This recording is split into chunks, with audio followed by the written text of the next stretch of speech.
Hi guys, Matt here at the Icarian Complex. This is our next level home gym. Nicole is manning the camera.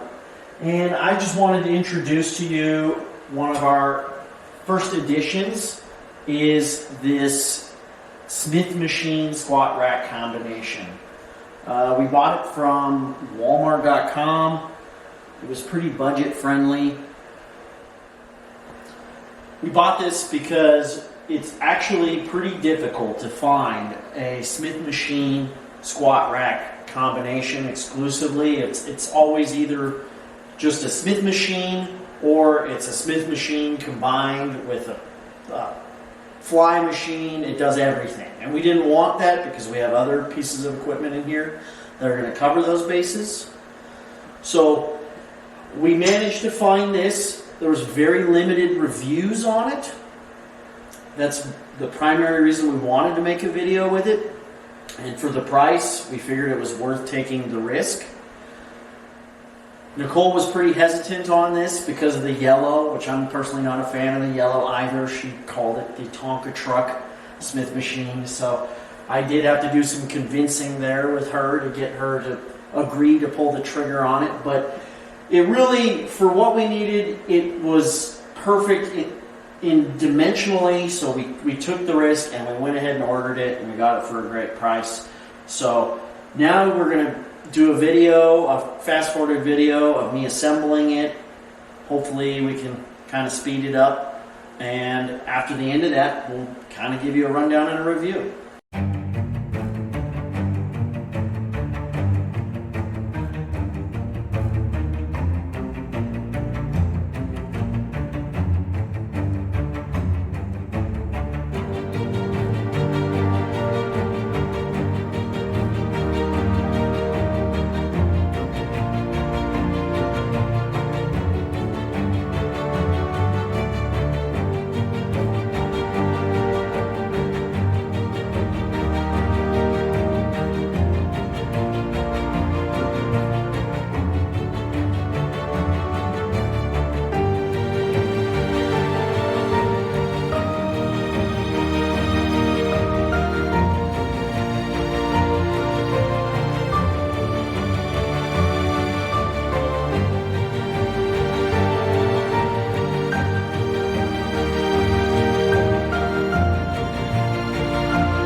So as you already saw from the beginning of this video, we now have it together. We've had an opportunity to actually use this. First impressions on actually putting it together. I mean, it's a squat rack, so it's not terribly complex of a piece of equipment, but the directions that came with it are terrible. So if any of you do go out and order this and you have any questions about how to assemble it, feel free to reach out to me. Some initial things that I personally decided to change right out the gate.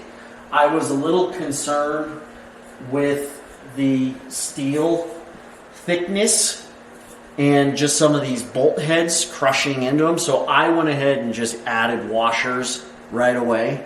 So there's a lot of extra washers that I went out and bought right out the gate and just put them on there just to kind of displace some of that tension that bolt head puts on it to keep it from crushing the tube. So that's kind of an overview of assembling it. It was easy to assemble if you know what you're doing, but the directions are terrible. So as far as our overview goes, I wanted to cover the function of the squat rack portion of this thing first. You can already see, I already took the time. These are some stall mats that we cut and put in here already. These stall mats didn't come with it, so that's something that I've already added as an upgrade. The arms are super easy to adjust. So that's a positive. It's very easy to just move it up and down. One of the downsides of this is the spacing is pretty far apart for what some people might prefer as far as movement. I know a lot of higher end squat racks and even other brands of squat racks that are just dedicated have spacing for the J cups that are a lot closer in this area. We decided it was suitable for our purposes. It also came with these spotter arms.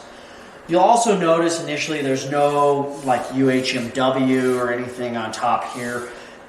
As far as our long-term use of it goes, we're probably going to get rid of the yellow and do a different color. I might take it to a powder coat shop, and I will probably personally add in UHMW pads on both the J cups and the spotter arms. So that's our long-term plan for this as far as the squat rack goes. Other than that, it's pretty straightforward. It does have a spot to store a barbell on the side of it. It's kind of obscured by the weight plates that are on it. When you put a full-length barbell in there, it hits the ground first and it wobbles a lot more than I would like. So we probably won't be storing too many barbells on this. I also wanted to cover some of the auxiliary functions of the rack. Things like the pull-up bar. One of the earliest impressions on the machine that kind of made me want to go ahead and take the risk on buying it were these gussets in here.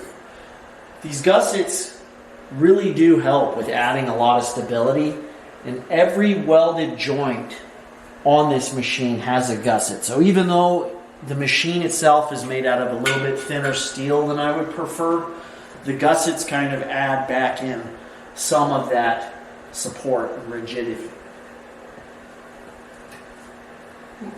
I was a little worried that the pull-up bar would be kind of wobbly, but it's really not. I mean, I could put some side-to-side load on it without it getting too crazy. So it stays pretty stable while doing pull-ups. So overall, it'll work for what we need it to do. It also came with a set of these dip bar attachments. And I thought these were things that were going to be complete junk. I had planned on just stashing them in a closet and never using them. And to my surprise, I think they're actually pretty good. They just clip in there.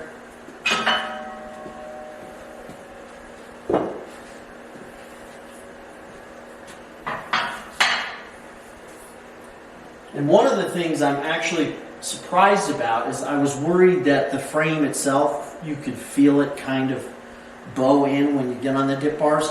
I'm only 175 pounds, so I don't know what this would be like for a lot heavier person.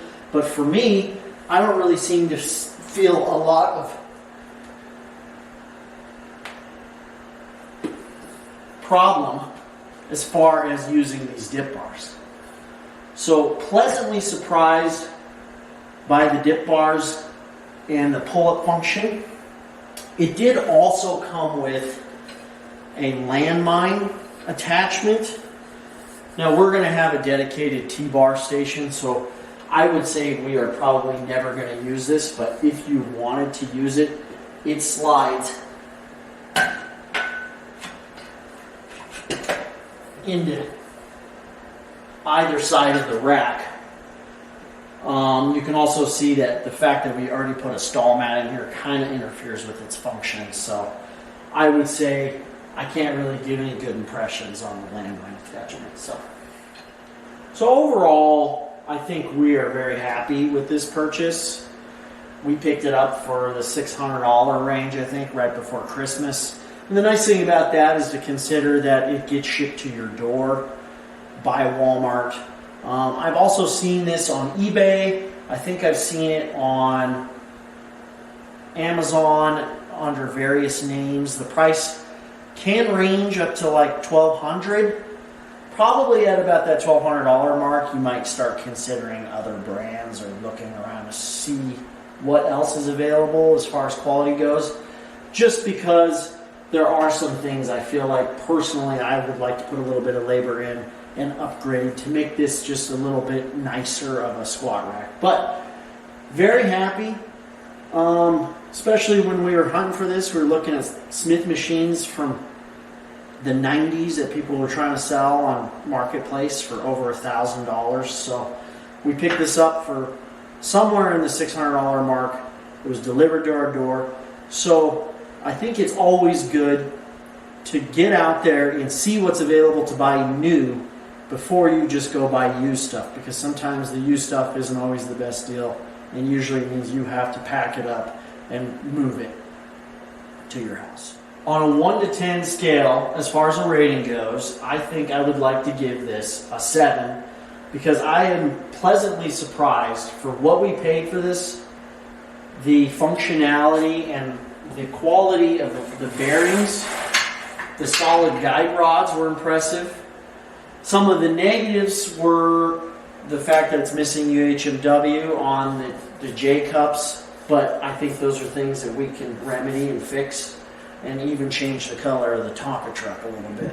So I think a 7 is a great place to start, and this would be a great addition if somebody's looking for a Smith machine squat rack combination for their home gym.